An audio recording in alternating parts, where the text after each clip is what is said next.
Hello everyone, quick solution के YouTube channel में आप सभी का स्वागत है। इस वीडियो में मैं आप सभी के साथ कोल इंडिया मैनेजमेंट ट्रेनिंग का जो एग्ज़ाम होता है उसका exam pattern as well as preparation tips कुछ जो कि मैंडेटरी हैं उनको मैं इस वीडियो में आप सभी के साथ डिस्कस करूँगा। ठीक है, तो चलिए हम लोग देखते हैं।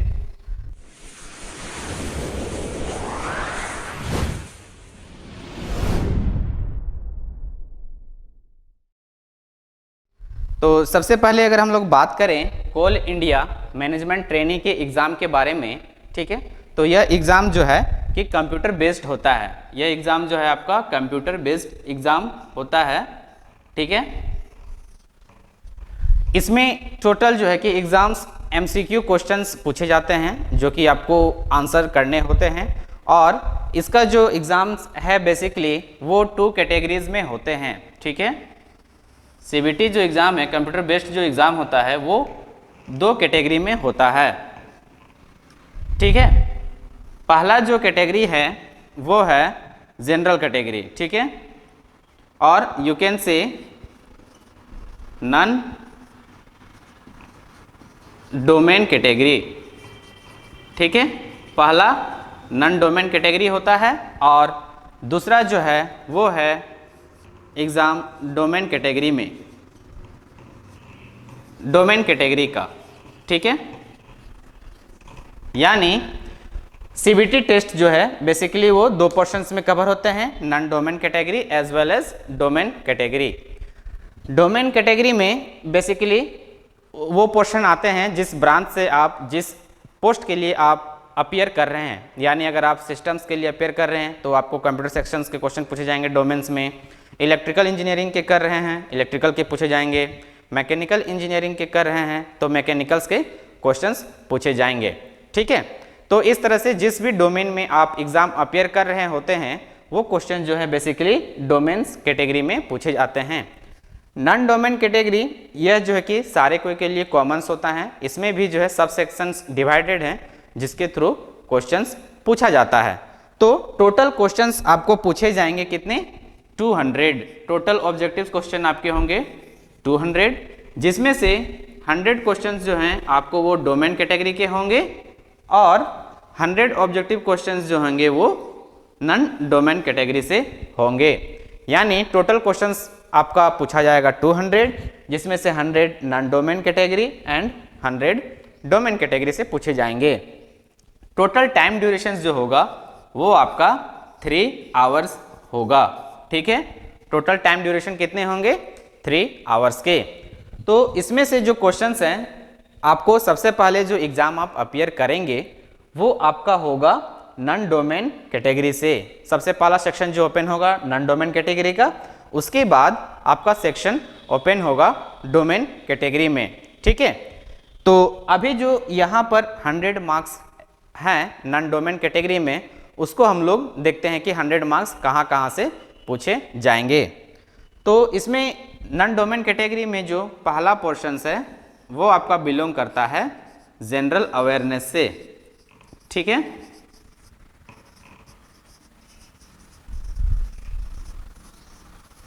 यानी जनरल अवेयरनेस से आपको क्वेश्चंस पूछे जाएंगे 25 मार्क्स के, जिसमें से आपका जीके, जनरल अवेयरनेस, ये दोनों पोर्शंस कवर होते हैं। ठीक है, नेक्स्ट आपका आता है न्यूमेरिकल एबिलिटी। न्यूमेरिकल एबिलिटी, ठीक है, इसमें भी आपको 25 मार्क्स का क्वेश्चंस पूछे जाएंगे। थर्ड है रीजनिंग।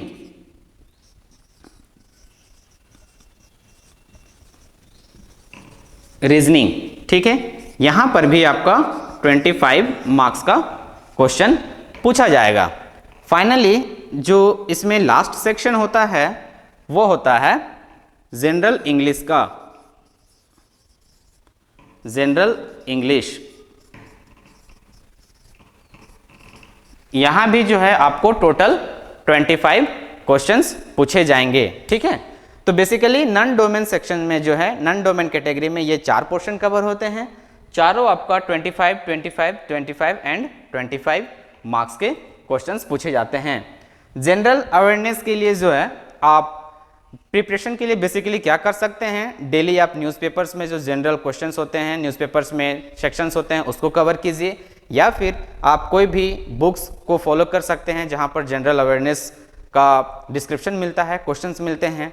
पैरेलली अभी आप अगर कोई भी यूट्यूब में बहुत सारे चैनल्स होते हैं जो कि जनरल और जीके अवेयरनेस के क्वेश्चंस जो हैं डेली बेसिस पे प्रैक्टिस करवाते हैं, तो आप उन सब वीडियोस को प्रॉपरली देख करके भी आप कंप्लीटली फॉलो कर सकते हैं चैनल्स को और अपना जनरल अवेयरनेस सेक्शंस को प्रिपेयर कर सकते हैं।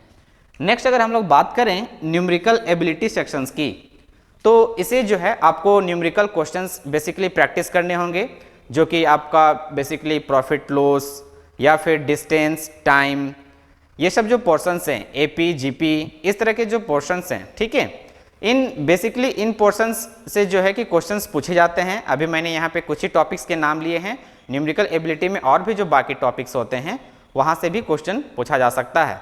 तो इसको प्रिपेयर करने के लिए जो है आप कोई भी एबिलिटी, न्यूमेरिकल एबिलिटीज के जो बुक्स होते हैं उनसे आप प्रिपेयर कर सकते हैं, ठीक है। चाहे आप गेट का प्रिपरेशन कर रहे हो या फिर केट का प्रिपरेशन कर रहे हो, उसके लिए जो आप सेक्शंस कवर करते हैं वो सब बुक्स फॉलो करके आप प्रिपरेशन कर सकते हैं।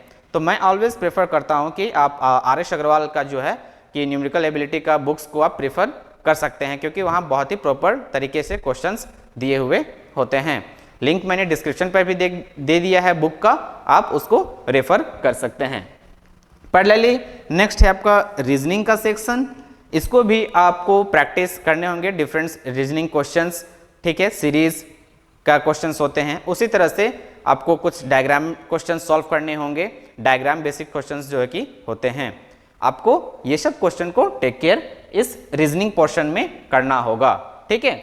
उसके बाद लास्ट में आते हैं आपका जनरल इंग्लिश, यानी यहाँ पर भी जो है बेसिकली आपको कुछ क्वेश्चंस पैराग्राफ बेस्ड होंगे, ठीक है, और कुछ क्वेश्चंस जो हैं कि आपको ग्रामर बेस्ड होंगे, यानी जैसे कि प्रीपोजिशंस फिल करना, आर्टिकल्स फिल करना, एक्सेट्रा। तो जो बेसिक्स ग्रामर होते हैं उसके 25 क्वेश्चंस होते हैं। तो एनालिसिस करके अगर हम लोग इन सारे पैटर्न्स को देखें तो आप यहाँ पर जो है मोस्ट प्रोबेबली अगर आपकी इंग्लिश अच्छी है, आप इंग्लिश में भी अच्छे मार्क्स सिक्योर कर सकते हैं, न्यूमेरिकल मैथमेटिकल सॉल्व करना आपको अच्छा लगता है, तो आप यहाँ पर भी सेक्शंस में प्रॉपर मार्क्स आप फेच कर सकते हैं। तो ये थे हमारे नॉन डोमेन कैटेगरी के, जो ये कि सभी ब्रांच के लिए एप्लीकेबल होता है, ठीक है। तो आपको इस तरह से यहाँ से प्रिपरेशन करना है। उसी तरह से अगर हम लोग डोमेन कैटेगरी में बात करें, डोमेन कैटेगरी में भी टोटल क्वेश्चंस जो है कि हमारे पास 100 मार्क्स के होते हैं। फाइन, 100 मार्क्स में अगर हम लोग देखें कि डोमेन कैटेगरी में, तो बेसिकली मैं इस वीडियो में कंप्यूटर साइंस यानी जो सिस्टम्स के लिए जो रिक्रूटमेंट होता है उसके डोमेन्स को मैं कवर करूंगा, ठीक है। तो इसमें हम लोग देखेंगे कि बेसिक कहाँ से क्वेश्चंस आते हैं, ठीक है। तो डोमेन्स में जो है कि ये इसमें सिलेबस कुछ इसका ज़्यादा होता है as compare to non domain category, ठीक है, और यह आपको वेरी करेगा अपने ब्रांच वाइज। तो अगर हम लोग कंप्यूटर्स का डिस्कस करें, सिस्टम्स के लिए डिस्कस करें, तो सबसे पहला पोर्शन जो हम लोगों को कवर करना होता है वो होता है बेसिक कंप्यूटर का एंड प्रोग्रामिंग, एंड आपको प्रोग्रामिंग। तो बेसिक कंप्यूटर और प्रोग्रामिंग ये पहला पोर्शन है जहां से आपको क्वेश्चंस मिलेंगे, ठीक है। बेसिक प्रोग्रामिंग में जैसे कि आप सी प्रोग्रामिंग को फॉलो अप कर सकते हैं और वहां से जो है आप देख सकते हैं। उसके बाद नेक्स्ट जो क्वेश्चंस आते हैं वो आते हैं आपका डीएस से, ठीक है, डेटा स्ट्रक्चर। डीएस में जो आपका बेसिकली क्वेश्चंस मोस्टली जो देखे गए हैं वो आपका linked list, stack, queues, DFS, BFS, okay, जो इस तरह के जो पोर्शंस हैं डेटा स्ट्रक्चर में वहां से मेनली क्वेश्चंस पूछे जाते हैं। तो आप इस चीज को भी प्रॉपरली चेक करें और इसका भी आप प्रिपरेशन डेटा स्ट्रक्चर के भी बेसिक्स को जरूर पढ़ें। नेक्स्ट अगर हम लोग देखें तो यहाँ पर जो नेक्स्ट क्वेश्चन पूछा जाता है वो होता है आपका DAA से, यानी design and analysis of algorithm, ठीक है। इस पोर्शंस में भी क्वेश्चन पूछे जाते हैं। बेसिकली आपको इसमें पूछे जाएंगे प्रोग्राम कोड दिया जाएगा, रन टाइम इसका कितना हो सकता है, फॉर एग्जांपल सॉर्टिंग है, डिफरेंट टाइप्स ऑफ सॉर्ट हैं, ठीक है, उसमें कितने रनिंग टाइम हो सकते हैं, क्या रनिंग टाइम किसका क्या होता है, सर्चिंग है उसका रनिंग टाइम क्या होता है। तो बेसिकली यहाँ से जो है आपको रनिंग टाइम्स के क्वेश्चंस पूछे जाएंगे। यानी अगर ये 2 सेक्शन भी आप प्रॉपर वे में कवर करते हैं तो गुड नंबर ऑफ क्वेश्चंस को जो है कि आप सॉल्व कर सकते हैं। नेक्स्ट जो है आपका ओएस यानी ऑपरेटिंग सिस्टम। ऑपरेटिंग सिस्टम्स से भी काफ़ी अच्छे क्वेश्चंस कवर अप होते हैं, जिसमें बेसिकली आप रजिस्टर्स हो गए या फिर फाइल शेयरिंग का जो कॉन्सेप्ट होता है, ठीक है, फाइल कॉन्सेप्ट जो होते हैं ऑपरेटिंग सिस्टम में, कि आप किस तरह से जॉब रिलेटेड जो क्वेश्चंस होते हैं, ठीक है, एफएस, एफसीएफएस, इस तरह के जो क्वेश्चंस हैं टॉपिक्स के, वहाँ से भी आपको ऑपरेटिंग सिस्टम के क्वेश्चंस मिलेंगे। तो यहाँ पर आपको रजिस्टर रिलेटेड क्वेश्चंस, ये सब क्वेश्चंस जो हैं कि ऑपरेटिंग सिस्टम से पूछे जाते हैं। उसके बाद नेक्स्ट जो है आपका वह है टीओसी, ठीक है, टीओसी यानी थ्योरी ऑफ कंप्यूटेशन, जो कि हम लोग बोल सकते हैं कंपाइलर डिज़ाइन। यहाँ पर भी बहुत सारे क्वेश्चंस इस पोर्शन से भी पूछे जाते हैं। जैसे आपको रेगुलर एक्सप्रेशन किसी का पूछा जा सकता है, किसी पैटर्न मैचिंग के लिए रेगुलर एक्सप्रेशन क्या हो सकते हैं, इस तरह के जो कि क्वेश्चंस आपको कवर यहाँ से होते हैं। पैरेलली उसके बाद और भी कुछ सेक्शंस कवर होते हैं, जैसे कि कंप्यूटर नेटवर्क्स, कंप्यूटर नेटवर्क, ठीक है, आपको कंप्यूटर नेटवर्क से भी कुछ क्वेश्चंस पूछे जाएंगे। और साथ ही कभी कभी जो है कि क्वेश्चंस आपका नेटवर्क एंड सिक्योरिटी पे भी बेस्ड क्वेश्चंस होते हैं, जो कि पूछे जाते हैं इस एग्जाम में, ठीक है। यानी इस तरह से जो है ये डिफरेंट सेक्शंस हैं, जहां पर जो है आपको, अगर आप सिस्टम्स के लिए प्रिपेयर कर रहे हैं, एग्जाम के लिए प्रिपेयर कर रहे हैं, तो आप इन पोर्शंस पे स्पेसिफिक फोकस करके जो है आपको डेफिनेटली प्रिपेयर करना ही होगा। और इसमें से अगर हम लोग बात करें तो आपका टीओसी, ये जो आप पोर्शन देख रहे हैं, TOC, DAA, DS and operating system, ये 4 जो कि आप कैटेगरी देख रहे हैं, यहाँ पर सब कैटेगरी जो देख रहे हैं, इन टॉपिक्स में आपको बेसिकली स्पेशल अटेंशन दे करके भी आपको प्रिपेयर करना होगा। Most of the questions in topic से ही जनरली कवर अप होते हैं, ठीक है। तो ये थे हमारे डोमेन कैटेगरी के अंदर जो कि क्वेश्चंस आपको कौन कौन से एरिया से पूछे जाते हैं, तो इसको मैंने डिस्क्राइब किया। तो आपको आशा करता हूँ कि आपको यहाँ से समझ में आ गया होगा कि हम डोमेन सेक्शन में किस तरह से प्रिपेयर कर सकते हैं। नाउ अभी हम लोगों ने जो देखा कि टोटल क्वेश्चंस 200 जो हमें पूछे जाते हैं, तो क्या उसमें नेगेटिव मार्किंग होती है? क्या हम अगर इनकरेक्ट फॉर्म करते हैं तो नेगेटिव मार्क्स होंगे इसके? नहीं, नो, इसमें किसी भी प्रकार का नेगेटिव मार्किंग नहीं है। सबसे बड़ा बेनिफिट इस एग्जाम का यही है कि यहाँ पर आप नेगेटिव मार्किंग नहीं होता है, ठीक है, नो नेगेटिव मार्किंग।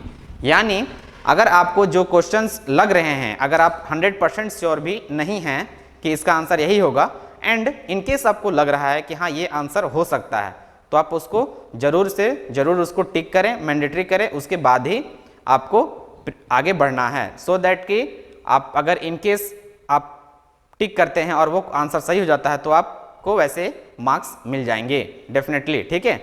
तो यहाँ पर आप जैसे आप देख सकते हैं कि आपको टोटल क्वेश्चंस हैं 200 और आपके पास टाइम है 3 आवर्स का ही।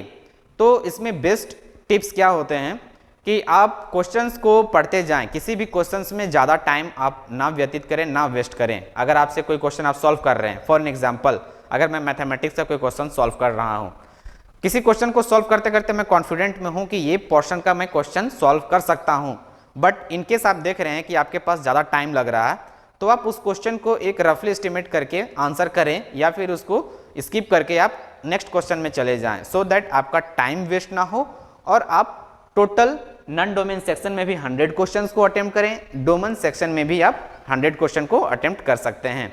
किसी भी क्वेश्चंस में आप ज़्यादा टाइम वेस्ट ना करें। तो इससे क्या होगा, आपका टोटल क्वेश्चंस कवर अप हो जाएंगे। ठीक है, तो आपको यह चीज़ जो है कि हमें फोकस करनी है। नंबर ऑफ आवर्स जो है हमारे पास कम है एंड नंबर ऑफ क्वेश्चंस जो है कि हमारे पास बहुत ही ज़्यादा हैं। ठीक है, तो ये थे हम लोगों के कुछ बेसिक टिप्स जिसको एग्ज़ाम्स के समय हम लोगों को फॉलो अप करना चाहिए और हमें टेक केयर करनी चाहिए। नाउ नेक्स्ट हम लोग देखते हैं कि अगर जैसे ही एग्ज़ाम के डेट्स आते हैं, एग्ज़ाम्स के डेट आने के बाद आप क्या कर सकते हैं।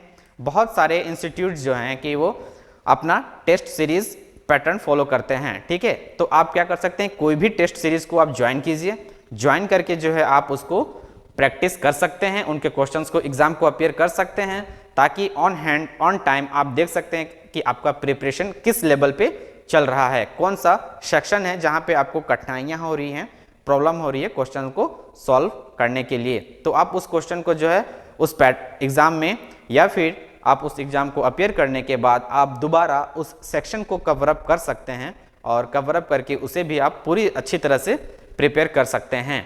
ठीक है, आपका टारगेट ये बेसिकली होना चाहिए कि इस एग्ज़ाम में एटलीस्ट आपको 85 एंड 85 दोनों सेक्शन में मोर देन 85 आपको परसेंटेज मार्क्स कवर करने होंगे। यानी आउट ऑफ 100 आपका 85 क्वेश्चंस का आंसर जो है बिल्कुल करेक्ट होना चाहिए। अगर आपका 85 करेक्ट होता है, ठीक है, तो आप जनरल कैटेगरी में भी एक सिक्योर एक अच्छे पोजीशंस पे जो है इंटरव्यू के लिए आप शॉर्टलिस्ट होने के लिए हो सकते हैं।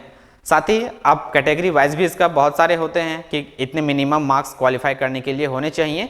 ठीक है, तो कैटेगरी वाइज भी होता है, but why to wait on category wise, why can't we prepare for the general one. Okay, so आप जनरल को प्रिपेयर करें, जनरल कैटेगरी को टारगेट करके प्रिपेयर करें और आप 85 प्लस मार्क्स जो है कि दोनों सेक्शंस में, इंडिविजुअल सेक्शंस में आप अचीव करने का कोशिश करें, सो दैट आपका जो है इस एग्ज़ाम में प्रॉपर मार्क्स आए और आप इसको एग्ज़ाम को इजीली क्रैक कर सकते हैं। ठीक है, तो आशा करता हूं कि आपको इस वीडियो से समझ में आ गया होगा कि कोल इंडिया मैनेजमेंट ट्रेनिंग का एग्ज़ाम पैटर्न क्या होता है। ठीक है, क्वेश्चंस कैसे पूछे जाते हैं, कहां से होते हैं, हमारे पास क्या टाइम ड्यूरेशन एग्ज़ाम का होता है और हम लोग कैसे प्रिपेयर कर सकते हैं। ठीक है, तो इस तरह के और भी वीडियोस के लिए जो है कि आप हमारे चैनल को सब्सक्राइब करें और अगर आपको यह वीडियो अच्छा लगा हो, अगर हेल्पफुल आपको लग रहा है, तो अपने फ्रेंड्स के साथ भी आप शेयर करें ताकि उन्हें भी इस एग्ज़ाम के बारे में जानकारी मिल सके। साथ ही साथ मैंने डिस्क्रिप्शन में कुछ बुक्स के लिंक्स भी मेंशन कर दिए हैं जो कि इस एग्ज़ाम के प्रिपरेशन में आपको काफ़ी सपोर्टिव हो सकते हैं। तो फिलहाल इस वीडियो में बस इतना ही। Thank you.